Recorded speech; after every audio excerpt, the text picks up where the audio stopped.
Old మల్కాజ్గిరిలోని Mahankali అమ్మవారి దేవాలయంలో T20 world కప్ను Bharat సాధించాలని చిన్నారులు ప్రత్యేక పూజలు నిర్వహించారు.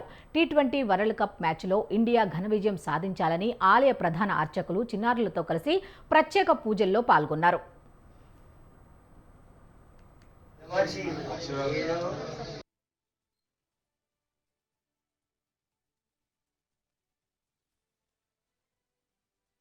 స్వత్యై నమః. శ్రీ ఉజ్జయిని మహాకాళిదేవ్యై నమో నమః. శ్రీ ఉజ్జయిని మహాకాళి దేవాలయం పాత మల్కాజ్గిరి గ్రామంలో వెలిసినటువంటి అమ్మవారి దేవాలయం నందు భక్త బృందంచే సునీల్ యాదవ్ మరి వారి యొక్క ఫ్రెండ్స్ అసోసియేషన్ వారి యొక్క భక్త బృందంచే ఈరోజు ఈ యొక్క అమ్మవారికి విశేషమైనటువంటి అర్చనలు జరుపుకుంటున్నాం. భారతదేశం రేపు జరపబోయేటువంటి టీ20 వరల్డ్ కప్లో ఘన విజయం సాధించాలని కోరుకుంటూ వారి యొక్క బృందం ఈ యొక్క అమ్మవారిని వేడుకోవడం జరిగింది. మీరు కూడా అందరూ కూడా ఆ యొక్క అమ్మవారిని ఆ యొక్క పరమేశ్వరుని వేడుకొని ఈ యొక్క భారతదేశం అన్ని రంగాల్లో భాగంగా ఈ యొక్క క్రీడా రంగంలో